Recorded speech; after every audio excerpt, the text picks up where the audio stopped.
तो आज के इस पूरे लेक्चर में हम देखने वाले हैं क्रीप ऑफ कंक्रीट के बारे में। क्रीप ऑफ कंक्रीट क्या होता है? Under sustain compressive loading can be tensile also. Deformation in concrete increases with time even though the applied load is not change. ये क्या कह रहा है? ये कह रहा है कि सस्टेन लोडिंग। सस्टेन लोडिंग क्या होता है?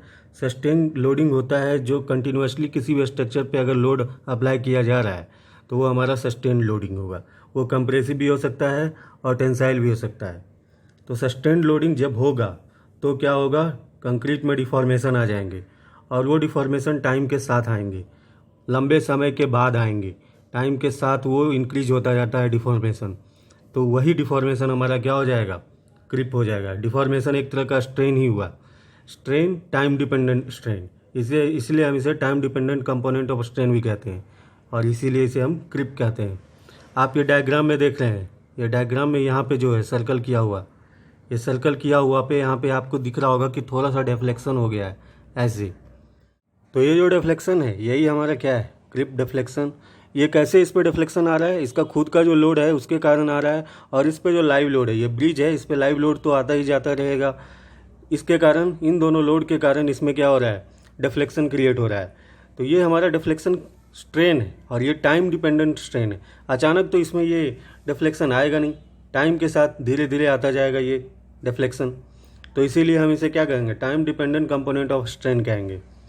अब ये कैसे कैसे कॉज होता है, इसका कॉज होने का क्या कारण है, कैसे कैसे ये अकर होता है, वो हम देखने वाले हैं। पहला है internal movement of adsorbed water. Adsorb water आपने पढ़ा होगा सॉइल में, कैपिलरी वाटर, सरफेस वाटर और एडजॉर्ब वाटर। एडजॉर्ब वाटर वो वाटर होते हैं जो पार्टिकल के साथ स्ट्रांगली अट्रैक्टेड होते हैं। स्ट्रांगली अट्रैक्टेड वाटर को हम क्या कहेंगे? Adsorb water. ये पार्टिकल के साथ बहुत ज़्यादा बॉन्ड, बहुत अच्छा बॉन्ड, स्ट्रांग बॉन्ड बनाया होता है, इसीलिए हम इसे एडजॉर्ब वाटर कहते हैं कि सरफेस के साथ ये क्या है? पार्टिकल के सरफेस के साथ क्या है? ये एडजॉर्ब्ड है। तो उनका जब मूवमेंट होता है ना, उन वाटर का, उन internal movement of adsorb water, वो जो वाटर होता है एडजॉर्ब वाटर, उसका जब मूवमेंट होता है ना, उसके कारण हमारा ये क्रिप हो सकता है। नेक्स्ट वन जिससे क्रिप अकर हो सकता है वो विस्कस फ्लो और स्लाइडिंग बिटवीन जेल पार्टिकल्स है। जेल पार्टिकल्स क्या होता है? आपने बीएमसी में देखा ही होगा कि हाइड्रेशन ऑफ सीमेंट जब हम स्टडी कर रहे थे तो उसमें रिएक्शन होता है, केमिकल रिएक्शन। केमिकल रिएक्शन किन में होता है? C3S और C2S जो हमारे बॉक्स कंपाउंड है, उनका जो वाटर के साथ रिएक्शन होता है तो एक CSH जेल बनाते हैं। वो कौन सा जेल होता है? कैल्शियम सिलिकेट हाइड्रेट जेल, उसे हम टॉवर मोराइट जेल भी कहते हैं। तो उस जेल का जब स्लाइडिंग होता है ना, तो उसे हम उसके कारण जो है क्रिप अकर हो सकता है। तो ये एक दूसरा पॉइंट है। थर्ड पॉइंट है हमारा moisture loss. Moisture loss evaporation के कारण हो सकता है।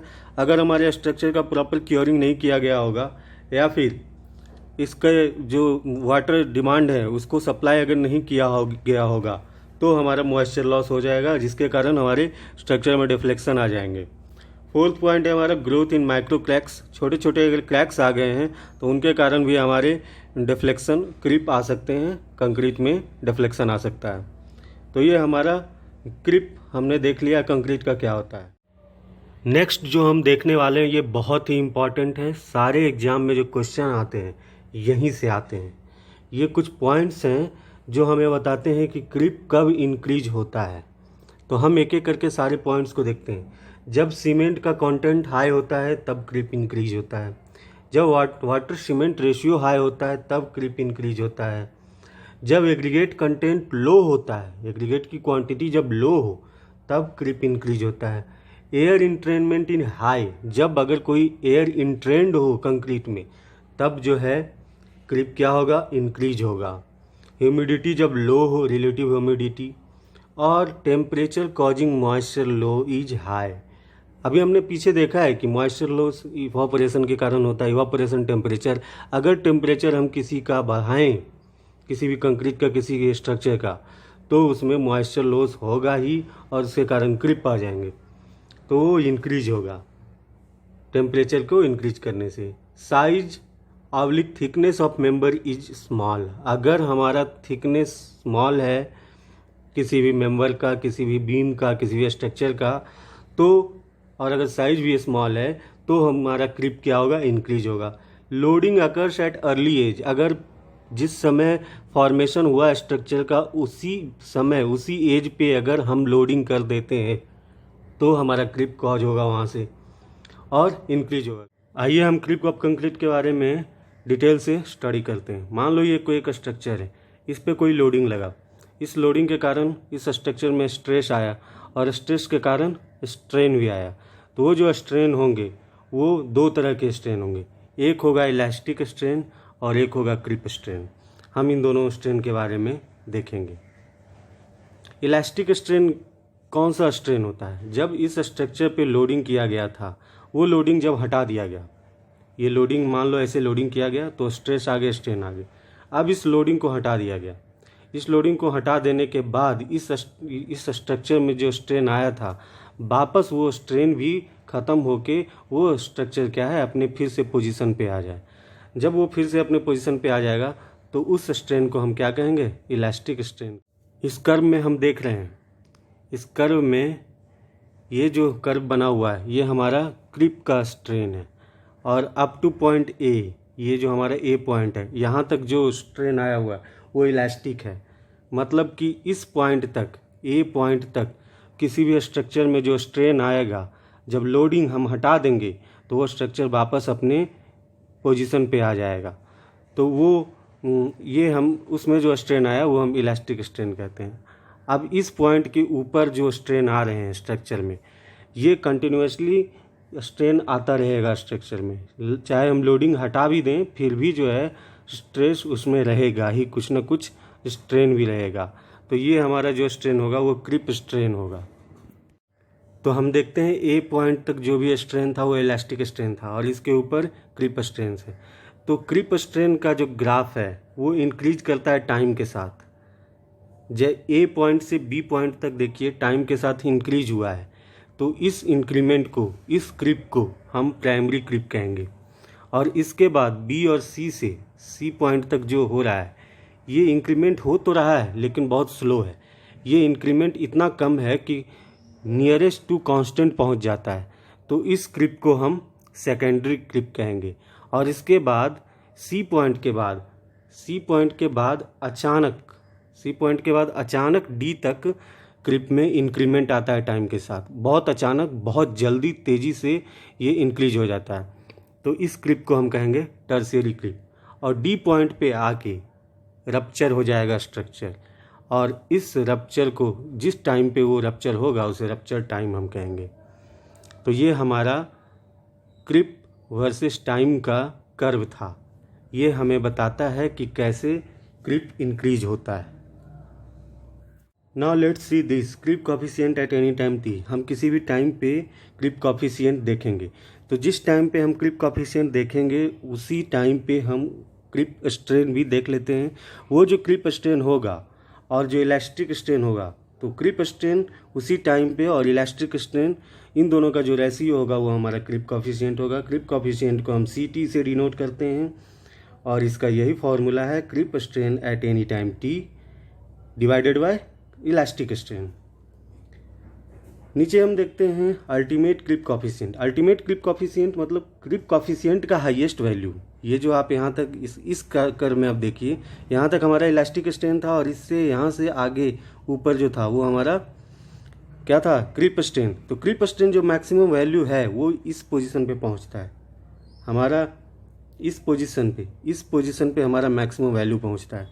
तो इस पोजीशन तक जो हमारा होगा क्रीप स्ट्रेन और इस पोजीशन तक जो क्रीप कोफिशिएंट होगा, तो क्रीप कोफिशिएंट का इस पोजीशन तक जो हाईएस्ट वैल्यू है वही हमारा क्या हो जाएगा? Ultimate creep coefficient. इसे हम थीटा से डिनोट करते हैं। इसी का हाईएस्ट वैल्यू का इक्वेशन ये है, ठीक है। तो इसे हम थीटा से डिनोट करते हैं और इसका फॉर्मूला ये होता है ultimate creep strength by elastic strain. जो क्रीप स्ट्रेन हमारा यहाँ तक किसी भी टाइम पे हम देख रहे थे, अब जो है जो हाईएस्ट पॉइंट पे हम देखेंगे उस फॉर्मूला को हम लेंगे अल्टीमेट क्रीप कोफिशिएंट में। तो आपको ये समझ में आ गया होगा। अब हम देखते हैं कि थीटा का क्या वैल्यू होता है। ये थीटा ही हमारा क्रीप रिप्रेजेंट करता है, तो इसका क्या वैल्यू होता है अभी हम देख। उससे पहले हम इस कर्व को देख लेते हैं। इस कर्व में क्या है? इस कर्व में ऊपर में जैसा है वैसा ही है, यहाँ तक क्रिप स्ट्रेन ही है, यहाँ तक इलास्टिक स्ट्रेन ही है। लेकिन इसके बाद क्या होता है, इसके बाद लोडिंग हटा दी जाती है। लोडिंग के कारण ये स्ट्रेन आ रहा था ना, इलास्टिक और क्रिप, तो लोडिंग को हटाने के बाद अनलोड कर दिया जाता है। तो लोडिंग हटाने के बाद इलास्टिक रिकवरी तो हो जाती है। इलास्टिक रिकवरी मैंने कहा था ना आपको कि जब इलास्टिक स्ट्रेन किसे कहते हैं, कि जब हम लोडिंग को हटा दें और उसके बाद जब स्ट्रक्चर फिर से अपने पोजीशन पे आ जाए, तो वो जो पोजीशन पे आना, उसका अपने फिर से पोजीशन पे आना ही इलास्टिक रिकवरी है। वो हमारा रिकवर हो गया, वो स्ट्रेन हट गया, तो इलास्टिक रिकवरी तो पूरा हो जाता है हमारा। इसमें इलास्टिक रिकवरी स्ट्रक्चर में हो जाता है। लेकिन क्रिप रिकवरी पूरा नहीं हो पाता है। क्रिप रिकवरी जितना क्रिप स्ट्रेन आया था उतना वापस ख़त्म नहीं हो पाता है। तो इसीलिए क्रिप रिकवरी इतना ही होता है। ये जो मैंने सर्कल किया है, इतना ही क्रिप रिकवरी होता है, पूरा नहीं हो पाता है। क्रिप स्ट्रेन हमारा इतना था, क्रिप स्ट्रेन हमारा इतना था, लेकिन क्रिप रिकवरी हमारा इतना छोटा सा ही रह गया। तो बाकी का जो बच गया स्ट्रेन वो हमारा इरिवर्सिबल क्रिप होता है।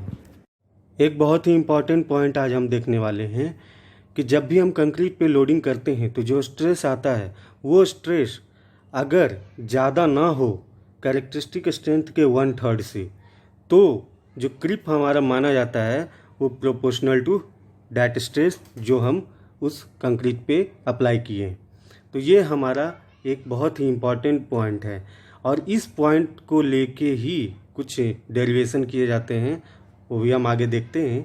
ऐसा कब होता है कि हम किसी कंक्रीट पे स्ट्रेस जो लगाएं वो कैरेक्टरिस्टिक स्ट्रेंथ के 1/3 से कम रहे, तो वो होता है हमारा सर्विस लोड कंडीशन में, और उसी कंडीशन में हमारा क्रिप जो है वो प्रोपोर्शनल हो जाएगा स्ट्रेस के।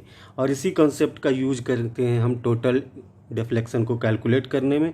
टोटल डिफ्लेक्शन में हमें इनिशियल और क्रिप के कारण, इनिशियल स्ट्रेन अभी हमने देखा था इलास्टिक स्ट्रेन, और क्रिप के कारण जो हमने स्ट्रेन देखा, तो वो दोनों स्ट्रेन हमारा डिफ्लेक्शन ही तो है। तो ये टोटल डिफ्लेक्शन को कैलकुलेट करने के लिए हम इस कॉन्सेप्ट का यूज करते हैं। ये जो कॉन्सेप्ट का यूज किया जाता है by usual linear elastic analysis के द्वारा किया जाता है। इलास्टिक एनालिसिस मतलब क्रिप भी हमारा प्रोपोर्शनल होगा स्ट्रेस के और सर्विस लोड के अंदर होगा, और हमारा इलास्टिक होगा कौन सा, रिकवर हो जाएगा वो क्रिप, और इलास्टिक स्ट्रेन भी हमारा क्या हो जाएगा, रिकवर हो जाना है। इसमें जो मॉडुलस ऑफ इलास्टिसिटी होती है वो क्या हो जाता है, रिड्यूस हो जाता है, और रिड्यूस मॉडुलस ऑफ इलास्टिसिटी को हम ECC से डिनोट करते हैं, और उसका फॉर्मूला ये बन जाता है। हम जो कैलकुलेट करते हैं ना टोटल डिफ्लेक्शन इनिशियल और क्रिप का, उसी से इस फार्मूला को डेराइव किया जाता है। तो आपको इस फार्मूला को याद रखना है, बहुत ही इंपॉर्टेंट फार्मूला है, इससे न्यूमेरिकल पूछे जाते हैं। ECC हमारा रेड्यूस्ड मॉडुलस ऑफ इलास्टिसिटी हो गया, और EC हमारा मॉडुलस ऑफ इलास्टिसिटी, और यहाँ पे थीटा हमारा क्या है, क्रिप है। तो ये इंपॉर्टेंट फार्मूला है। नेक्स्ट हम मूव करते हैं। अल्टीमेट क्रिप कॉफिशिएंट कैलकुलेट करने का पीछे हमने जो फार्मूला देखा है, IS कोड ने उस थीटा के लिए वैल्यू प्रोवाइड कर चुके हैं। ये जो वैल्यू है हम एज एट लोडिंग के अकॉर्डिंग देखते हैं। अगर एज लोडिंग का 7 डेज है तो क्रिप कॉफिशिएंट 2.2 लिया जाएगा। अगर एज एट लोडिंग 28 डेज है तो 1.6, और 1 ईयर है तो 1.1।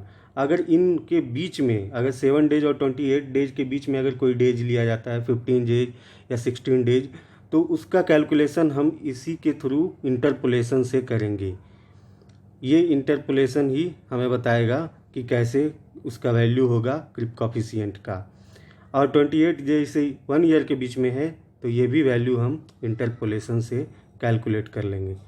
For different age at loading creep coefficient can be obtained by interpolation assuming that creep coefficient decreases in linearly with logarithmic of time in days। इसका formula हम आगे अभी देखते हैं। इंटरपोलेशन से हम कैसे निकालते हैं किसी भी एज पे क्रिप कॉफिशिएंट, वो मैं आपको एक एग्जांपल से आज बताने वाला हूँ। पीछे अभी हमने एक पॉइंट देखा है कि ये जो एज एट लोडिंग है इसका लॉगरिदमिक जो है, इसके क्रिप कॉफिशिएंट डिक्रीज होता है लीनियरली। अगर इसका लॉगरिदमिक हम देखें तो ये जो है लीनियरली डिक्रीज करेगा क्या, क्रीप कॉफिशिएंट। इसी के हेल्प से हम क्या निकालेंगे, इंटरपोलेशन किसी। ये 15 डेज, पहले आपने ये एग्जाम्पल में देखना है कि किसका हमें क्रीप कॉफिशिएंट निकालना है, 15 डेज का। ये 15 डेज किसके किसके बीच में आता है, 7 डेज और 28 डेज के बारे में। मतलब जो लेसर एज है वो 7 है और जो ग्रेटर एज है वो 28।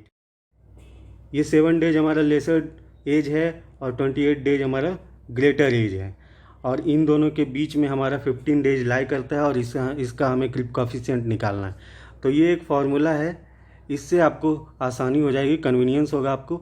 जो कैपिटल वाई है वो वहाँ पे हम वो चीज़ लिखेंगे जिसका हमें क्रीप कॉफिशिएंट निकालना है, और जो वाई1 है वहाँ पे क्रीप कॉफिशिएंट हम उसका लिखेंगे जो लेसर एज का होगा। 7 डेज का क्रीप कॉफिशिएंट 2.2 है तो यहाँ पे ये आएगा, और वाई2 जो है वहाँ पे ग्रेटर एज का जो क्रीप कॉफिशिएंट है उसे लिखा जाएगा, ग्रेटर एज 1.6 तो यहाँ पे 1.6 लिखे, और जो वाई1 है हमारा लेसर एज का। तो आप ये समझ गए हैं कि जो वाई के टर्म में होगा यहाँ पे क्रीप कॉफिशिएंट लिखा जाएगा, और जो एक्स के टर्म में है लॉगरिदमिक में डेज लिखेंगे। अब जैसे ये हमारा एज है 7 डेज, 7 डेज हमारा उसे x1 लिखेंगे क्योंकि y1 हमारा क्रीप कॉफिशिएंट था 7 डेज पे, और x2 जो है हमारा क्या हो जाएगा 28 डेज, क्योंकि 28 डेज पे y2 हमारा क्या था, क्रीप कॉफिशिएंट था, और x है हमारा वो डेज वो एज जिस पे हम क्रीप कॉफिशिएंट फाइंड कर रहे हैं। तो यही हमने देखे यहाँ पे इस फॉर्मूला में सब कुछ लिखा है। थीटा 15 ये हमें कैलकुलेट करना है। 2.2 जो लेसर एज का है 7 डेज उसका हमने लिखा है। 1.6 जो ग्रेटर एज का है उसका कॉफिशिएंट हमने लिखा है। 2.2 फिर लेसर एज का जो है उसका हमने लिखा है। तो इस तरह से लिखा है, और नीचे में हम लॉग लिखेंगे सारे डेज का, लॉग 15 क्योंकि हमारा 15 डेज का निकालना है, लॉग 7 क्योंकि ये लेसर एज है हमारा, और लॉग 28 क्योंकि हमारा ये ग्रेटर एज है। तो इसी से ये फार्मूला फॉर्म हो जाता है, और इससे हम क्या निकाल लेंगे, थीटा 15 पे 15 डेज, थीटा 15 जो है हमारा 15 डेज पे क्रीप कॉफिशिएंट डिटरमाइन हो जाएगा। तो ये बहुत ही आसान तरीका था इंटरपोलेशन। होप आपको समझ में आया होगा ये। तो चलिए हम आगे मूव करते हैं। अगर आपको हमारा लेक्चर थोड़ा भी पसंद आया तो आप हमारे यूट्यूब चैनल सिविल इंजीनियरिंग को सब्सक्राइब कीजिए और बेल आइकन भी दबा दीजिए। अगर आपको वीडियो अच्छा लगा तो लाइक कीजिए और अपने दोस्तों के साथ शेयर भी कीजिए। Thank you.